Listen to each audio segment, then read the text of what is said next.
சென்னை காமராஜர் சாலையில் சாலை மறியலில் ஈடுபட்டு வரும் திருநங்கைகளால் போக்குவரத்து பாதிப்பு ஏற்பட்டிருக்கிறது. கூடுதல் விவரங்களோடு இணைகிறார் நமது செய்தியாளர் சசிதரன். வணக்கம் சசிதரன். எவ்வளவு பேர் இந்த போராட்டத்தில் ஈடுபட்டிருக்கிறார்கள்? என்ன கோரிக்கையை முன்வைத்து திருநங்கைகள் இந்த போராட்டத்தை முன்வைத்திருக்கிறார்கள்? முழு விவரங்கள். வீடுகளை மாற்றி தர கோரி காமராஜர் சாலையில் திருநங்கைகள் மறியலில் ஈடுபட்டக்கூடிய சம்பவம் பெரும் பரபரப்பு ஏற்படுத்தியிருக்கிறது. இரண்டு புறங்களிலும் சாலைகளில் நடுப்புறே அவர்கள் மறியலில் ஈடுபட்டு வருவதால் போக்குவரத்து பாதிப்பானது ஏற்பட்டுகிறது.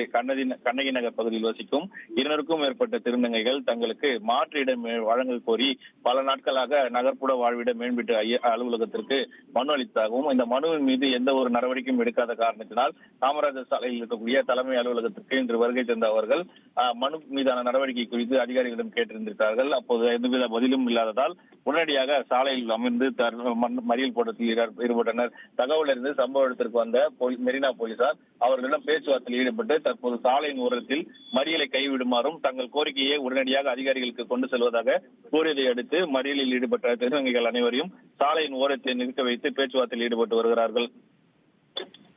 உங்கள் விவரங்களுக்கு நன்றி சசிதரன். உங்கள் தந்திவன் தொலைக்காட்சியில் காவலன் வியாழந்தோறும் இரவு 8 மணிக்கு காணத் தவறாதீர்கள்.